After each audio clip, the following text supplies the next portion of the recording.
Hai City Freedom, Happy Sunday. Apa kabar saudara semua? Saya berdoa kita semua dalam keadaan baik dan sehat. Tidak kekurangan saat apapun juga. Nah, sebelum saya mulai share apa yang Tuhan sudah taruhkan dalam hati saya mau ada sedikit pemberitahuan. Di akhir bulan ini kita akan mengadakan baptisan.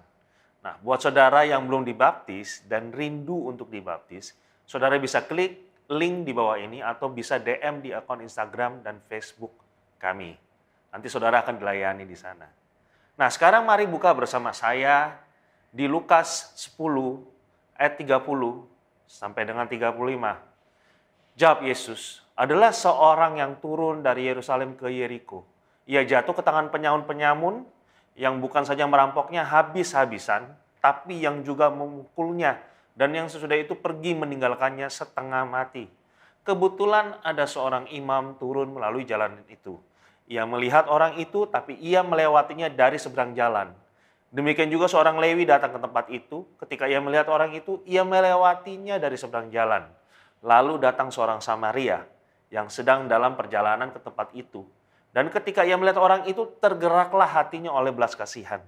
Ia pergi kepadanya lalu membalut luka-lukanya. Sesudah ia menyirami dengan minyak dan anggur.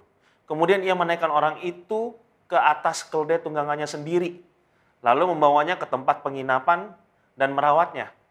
Keesokan harinya, ia menyerahkan 2 dinar kepada pemilik penginapan itu. Katanya, rawatlah dia dan jika kau belanjakan lebih dari ini, aku akan menggantinya waktu aku kembali. Nah, salah satu cerita dalam Alkitab atau saudara bisa bilang perumpamaan dalam Alkitab yang berkesan buat saya adalah perumpamaan ini dan perumpamaan tentang anak yang hilang. Nah, hari ini saya mau menggabungkan 2 perumpamaan ini. Karena saya lihat ada persamaan antara 2 perumpamaan ini. Oke, sebelumnya let me share it up for you first ya. Jadi gini, cerita ini adalah seorang pria yang sedang jalan dari Yerusalem ke Yeriko. Dalam perjalanan tersebut ada 3 hal yang terjadi. Yang kemungkinan besar juga akan kita ketemui dalam perjalanan hidup kita. Dia bertemu dengan yang pertama, penyamun. Dalam perjalanan itu dia jatuh ke tangan penyamun atau perampok. Lalu yang kedua dia bertemu dengan imam dan orang Lewi, menggambarkan religion. Jadi memang perampok yang bikin celaka orang ini, tapi religion melakukan seperti biasanya, meninggalkan orang tersebut di kondisi yang terpuruk. 2 orang tersebut cuma numpang lewat. Dan yang ketiga orang tersebut bertemu dengan sang penebus. Penebus adalah orang yang mengangkat orang yang terpuruk, membasuh, mengurapi dengan minyak dan anggur, memulihkan hidup dan membayar tagihan atas nyawa orang tersebut sampai lunas. Nah, penyamun menggambarkan dosa. Ya kan? Dalam Alkitab penyamun itu sama dengan pencuri. Nah, dalam kisah Alkitab digambarkan di Yohanes 10 ayat 10 yang berkata gini, pencuri datang untuk mencuri dan membunuh dan membinasakan. Apa yang dibinasakan? Potensi kita, produktivitas kita yang dibinasakan. Nah, pernah lihat nggak seseorang yang punya segalanya, namun pada saat dia mulai bergaul dengan kelompok yang salah, semuanya hilang, habis daripadanya. Karena dosa itu adalah penyamun yang mengincar kita. Bukan cuman itu, dosa akan menghancurkan semua hubungan-hubungan dalam kehidupan kita. Nah, dalam Yakobus 1 ayat 15 dikatakan begini. Dan apabila keinginan itu telah dibuahi, ia melahirkan dosa. Dan apabila dosa itu sudah matang, ia melahirkan maut. Terjemahan lain berkata begini, our desire make us sin. And when sin is finished with us, it leaves us dead. Nah, yang menangkap perhatian saya adalah gini. Waktu dosa itu selesai dengan kita, dia akan membiarkan kita sampai mati. Mungkin awalnya dosa itu enak, tapi eventually musimnya akan habis. Nah, mau seenak apa dosa tersebut, akhirnya dosa akan merubah kehidupan yang diberikan kepada kita dan janji-janji Tuhan dalam hidup kita. Orang-orang dalam pusat rehab itu sering ngobrol. Gimana dulu enaknya waktu mereka pertama kali make. Ini yang oleh psikolog dikatakan euphoria recall. Mereka cuma ingat enaknya dan melupakan bagaimana destruktifnya kebiasaan tersebut. Sampai mereka ada di titik mereka ada sekarang. Di pusat rehab. Nah, terkadang kita seperti itu juga terhadap dosa. Bahkan beberapa dari kita berkata, it's their glorious days. Ya kan? Tapi kalau benar itu hari-hari terbaik mereka, kok mereka bisa sampai ada titik mereka ada sekarang? Ada yang di pusat rehab, ada yang di mana-mana. Nah, ada 2 hal yang diakibatkan dari dosa. Ya. Yang pertama, it affects our character. Nah, ada perbedaan antara karakter dan reputasi. Nah, reputasi kita adalah apa yang orang pikirkan tentang kita. Karakter adalah apa yang kita dan Tuhan ketahui tentang diri kita. Seperti ini contohnya, ya kan? Kita nabur pikiran. Semua yang iblis lakukan dimulai dari pikiran. Makanya di Amsal dikatakan gini, sebagaimana yang kita pikirkan tentang diri kita, begitulah kita jadinya. Waktu kita mulai menabur pikiran kita akan menuai satu tindakan. Selagi kita terus melakukan tindakan-tindakan tersebut, kita akan menuai apa? Kebiasaan. Waktu kita terus melakukan kebiasaan itu, kita akan menuai satu karakter. Waktu kita terus membangun karakter tersebut, itu akan menunjukkan destiny kita pada akhirnya. Nah, jadi gini, urutannya pikiran, membuahkan tindakan, membuahkan kebiasaan, kemudian membuahkan karakter, dan kemudian karakter membuahkan destiny. Kita tuai destiny kita berdasarkan itu. Destiny itu sama dengan gini, when all of it finish. Yang kedua, it will affect our confidence before God. Nah, banyak di Alkitab yang tidak hitam putih. Banyak kita yang tanya, boleh atau enggak? Kebanyakan di Alkitab itu enggak secara gamblang ditulis boleh atau tidak. Tapi ada dua parameter dalam hal ini yang saya pelajari. Yang pertama adalah gini, perlu apa enggak? Bukan lagi soal boleh atau enggak boleh. 1 Korintus 10 dikatakan begini, segala sesuatu diperbolehkan memang benar, tapi tidak semua hal berguna. Nah, yang kedua adalah di dalam 1 Yohanes 3:21 dikatakan begini, saudara-saudaraku yang kekasih, jikalau hati kita tidak menuduh kita, maka kita mempunyai keberanian percaya untuk mendekati Allah. Jadi kalau kita pelajari apa yang kita lakukan, kalau apa yang kita lakukan itu mengganggu kepercayaan diri kita, conviction kita, confidence kita menghampiri Tuhan, nggak usah dilakukan, not worth it. Nah, tapi saudara mesti bisa bertanya pertanyaan tersebut dengan jujur dan jawab dengan jujur dalam hati kita. Nah, dosa akan tarik kita turun. Nggak ada kualitas kehidupan yang naik pada waktu kita hidup dalam dosa. Lalu yang kedua, orang ini bertemu dengan dua sosok yang dihormati pada saat itu. Imam dan orang Lewi. Dia bertemu dengan religion. Dua sosok itu adalah gini, perwakilan dari sosok yang agamawi. Orang-orang yang hafal tentang hukum Taurat luar kepala. Karena mereka mempelajari hukum Taurat. Dua-duanya melihat ada orang yang dirampok. Tapi dua-duanya juga cuman numpang lewat. Beberapa ahli Alkitab berkata begini, kemungkinan besar dua orang ini sedang menuju ke sinagog untuk mengajar di sana. Satu hal soal roh agamawi. Religion selalu mempermasalahkan hal yang nggak perlu dipermasalahkan. Bertanya pertanyaan yang tidak menjadi pertanyaan. Kalau melihat kebutuhan orang di sekeliling, mereka cuman ya lihat aja, nggak bikin apa-apa. Nah, ibadah yang sejati menurut Yakobus adalah mengunjungi yatim piatu dan janda-janda dalam kesusahan mereka. Dan menjaga supaya dirinya sendiri tidak dicemarkan oleh dunia. It comes with one package. Jadi ibadah yang sejati adalah menolong orang yang nggak bisa menolong dirinya sendiri, yang hancur oleh dosa, memberkati anak yatim dan janda-janda, sementara menjaga dirinya sendiri supaya tidak dicemarkan oleh dunia. Ada beberapa hal yang dilakukan oleh orang Samaria ini yang bertentangan dengan semua yang kita tahu. Ya. Yang pertama, dia izinkan dirinya emotionally involved dengan orang yang dirampok ini. Kalau dalam bahasa aslinya dikatakan gini, orang ini ditinggalin hampir mati kondisinya. Nah, ada satu pelajaran untuk para tentara medis yang bertugas di medan perang biasanya. Jangan sampai lihat mata dengan korban perang yang hampir mati. Karena itu akan menimbulkan depresi yang berat. Tapi orang Samaria ini melihat orang yang dirampok ini, melihat sampai timbul belas kasihan, compassion. Artinya yang dilakukan oleh orang Samaria ini benar-benar sampai dia mengabaikan semua hal tersebut. Yang kedua gini, dia lakukan apa yang dia bisa lakukan semaksimal mungkin.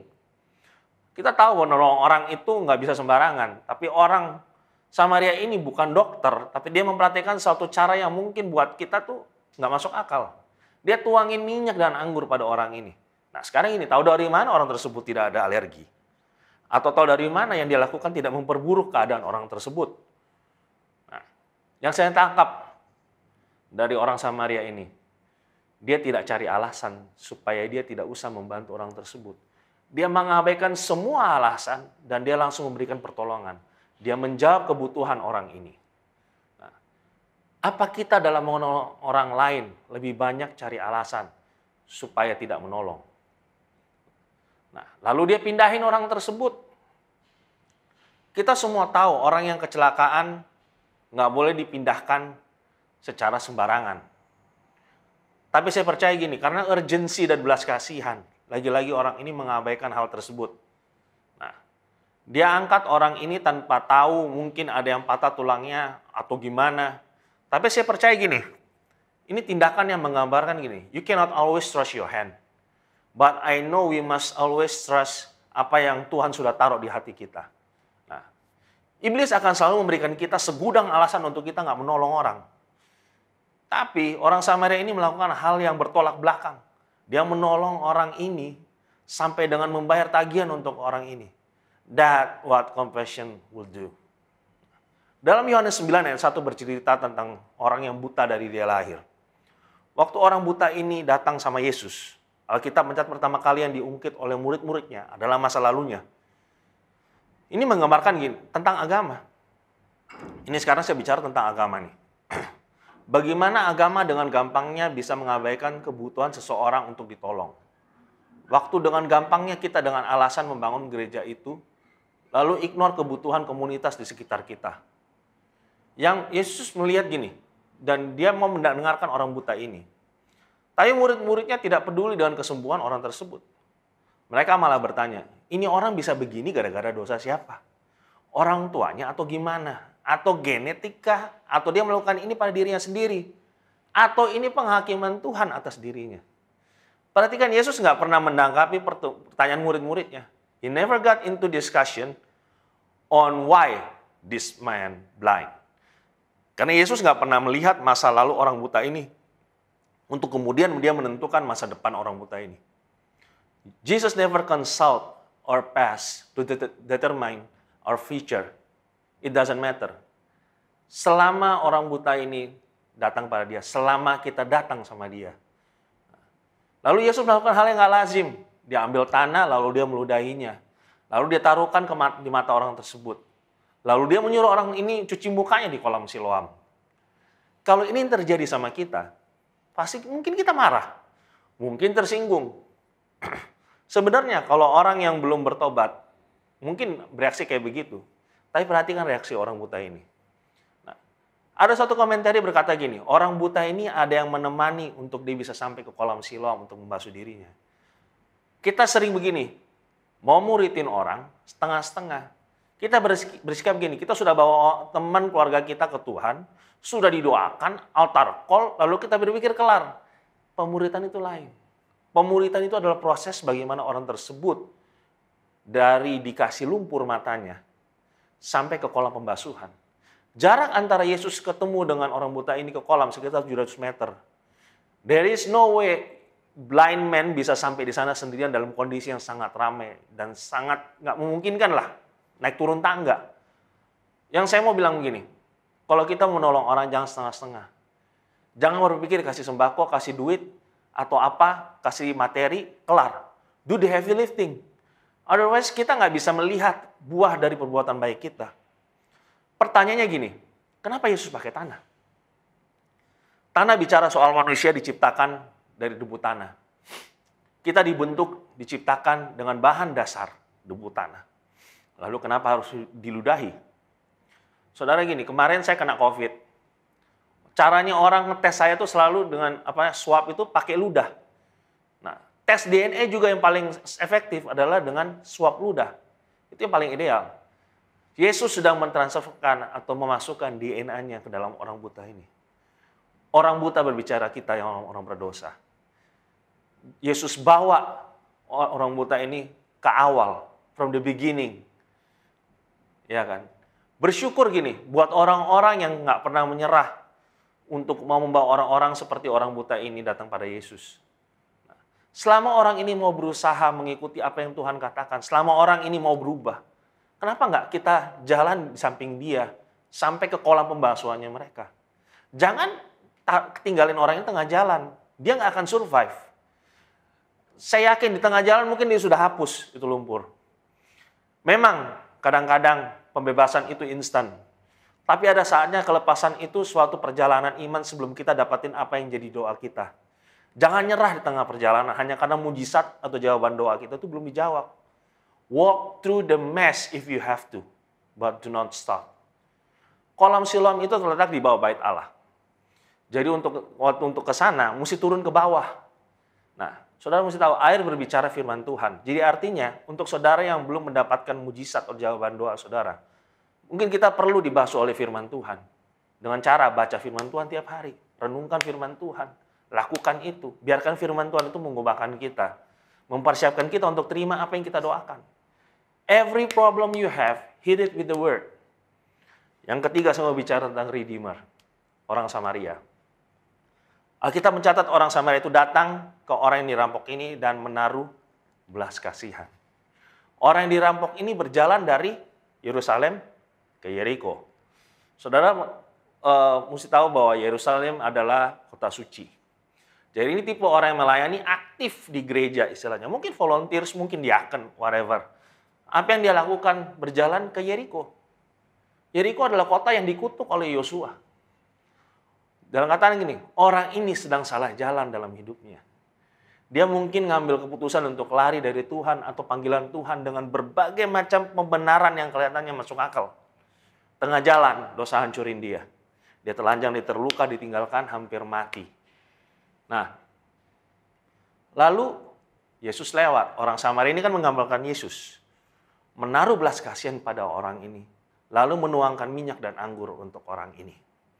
Nah, sampai di sini, saya mau masuk ke cerita si bungsu yang hilang. Oke, nah si bungsu sudah lari dari rumah, habisin harta warisan, dia hidup berdosa. Waktu dosa sudah hancurin dia memutuskan untuk kembali. Ekspektasinya dia cuma satu, mungkin diangkat jadi hamba upahan. Itu udah cukup buat dia. Nah, ini yang bagian yang saya mau kita semua perhatikan, ya. Waktu ayahnya melihat anak ini dari jauh, timbul belas kasihan dari ayahnya. Saudara bisa lihat kesamaannya, belas kasihan. Lalu ayahnya berlari mendapatkan ini anak. Melihat berasal dari kata asli yang berarti revelation. Saya mau bilang ini, you can only have compassion as far as your revelation. Kita bisa berbelas kasih hanya sejauh pewahyuan yang kita punya. Zaman itu orang kaya ini hidup di satu dusun yang nggak besar. Everybody knows everybody. Dan sang ayah ini adalah orang yang kaya di situ, orang yang dihormati di situ. Jadi kemungkinan besar apa yang dilakukan bungsu ini pada ayahnya, pada reputasi ayahnya, pada nama baik ayahnya diketahui satu kampung. Dan hal itu dianggap mempermalukan komunitas tersebut. Nah, zaman dulu orang Yahudi itu punya baju itu kayak jubah. Untuk dia bisa lari dengan cepat, dia harus angkat jubahnya. Dan budaya zaman itu mempermalukan diri sendiri. Seorang pemuka komunitas tidak akan pernah berlari karena harus ngangkat jubah dan perlihatkan kakinya. Jadi sayang ayah ini apa? Sedang melakukan apa? Mempermalukan dirinya sendiri. Pertanyaan saya gini, kenapa dia mesti berlari? Zaman itu ada satu budaya yang bernama Kezazah. Saudara bisa Google. Kezazah ini ceremony of shame. Ya. Dia kayak gini. Jadi begitu lihat anak ini, sang ayah berhak untuk menolak ketemu. Dan seisi kampung akan menghadang anak ini di pintu gerbang kampung tersebut, kemudian banting pot kendi ke tanah sambil mengutuki anak ini dan berkata bahwa dia terbuang dari komunitas tersebut dan bisa merajam anak ini dengan batu. Jadi, sebelum kota kecil itu mendapatkan anak ini, sang ayah itu lari duluan. He said gini, that he gotta get to him with grace before they get to him with judgment. Dia berlomba untuk mendapatkan si bungsu duluan sebelum komunitas itu menghadang di pintu gerbang. Nah, waktu ketemu anak ini, saudara perhatikan. Hal pertama yang dilakukan sang ayah adalah dia pulihkan status anak ini. Dia copot jubahnya, dia dipakaikan sama anak ini. Waktu status anak ini dipulihkan, nggak ada alasan untuk desa itu melakukan ceremony of shame. Lalu yang kedua, otoritas si bungsu dipulihkan. Dia memakaikan sepatu pada anak ini. Zaman itu servant nggak pakai sepatu, cuma anak yang pakai sepatu. Lalu yang ketiga, dia memulihkan gifts atau karunia dari anak ini. Dia memakai cincin pada jari anak ini. Nah, saya percaya gini, waktu Tuhan mengampuni kita, karunia dari Tuhan, panggilan Tuhan tetap ada sama kita. Tuhan nggak lantas berkata gini, oh kamu berdosa, saya ganti orang. The only thing yang bisa menggagalkan hal itu dalam kehidupan kita adalah kita sendiri.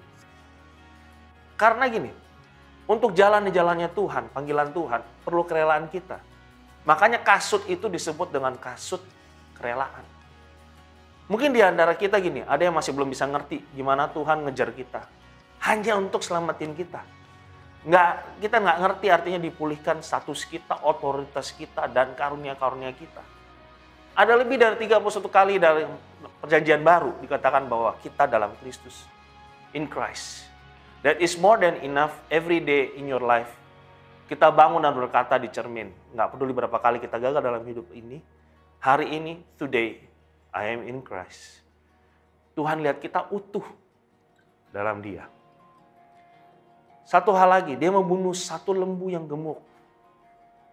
Pertanyaannya, berapa lama waktu yang dibutuhkan untuk menggemukkan satu lembu? Nah, artinya tiap hari Dia kasih makan lembu ini dengan iman, dia akan gemuk dan siap dipotong pada saat si bungsu balik. Perhatikan ini, karena gini, si sulung berkata, ayahnya nggak pernah potong lembu untuk dia. Jadi lembu ini memang dipersiapkan untuk si bungsu. Semua sudah dipikirkan, semua sudah dipersiapkan. Waktu kita masih berdosa, kita memaki, kita lakukan segala hal yang jahat di mata Tuhan. Kembalinya kita ke Tuhan itu sudah dipersiapkan. Nah, saya ada satu cerita sebelum saya tutup. Ada seorang anak kecil Katolik, dia berkata kepada ibunya, dia bilang gini, "Mah, kalau saya berdosa, saya mengaku dosa sama pendeta. Nah, terus pendeta ke siapa? Kalau nggak berdosa, katanya mama bilang ke uskup. Uskup berdosa ke siapa? Uskup agung. Kalau uskup agung berdosa ke siapa? Ke kardinal katanya. Kardinal ke siapa? Ke paus katanya. Paus ke siapa kalau berdosa? Ke Yesus. Saya mau bilang begini, kenapa nggak kita save all the trouble, just come to Jesus? Dia akan mengampuni kita. He will wash your sin. Dia bakal memulihkan kita.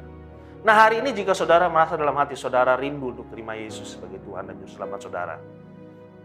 Mungkin saudara, saya mau pimpin saudara untuk mengikuti doa singkat yang nanti saya akan katakan. Mari kita berdoa.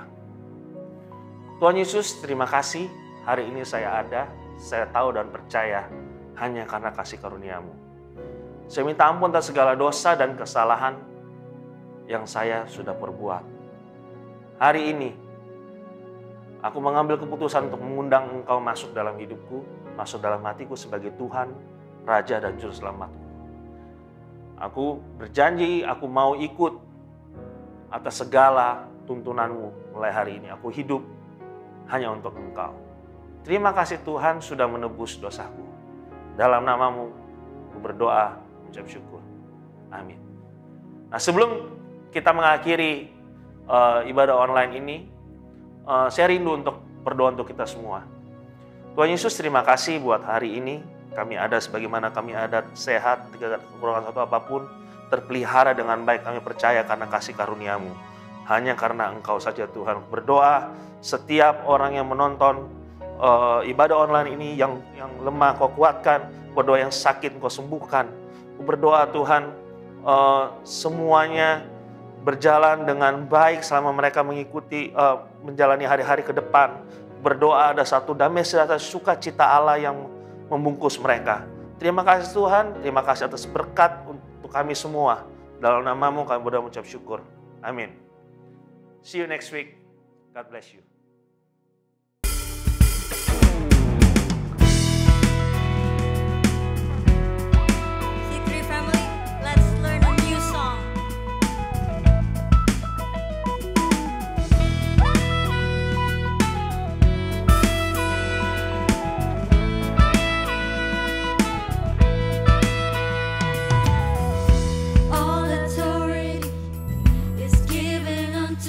By the power of your blood.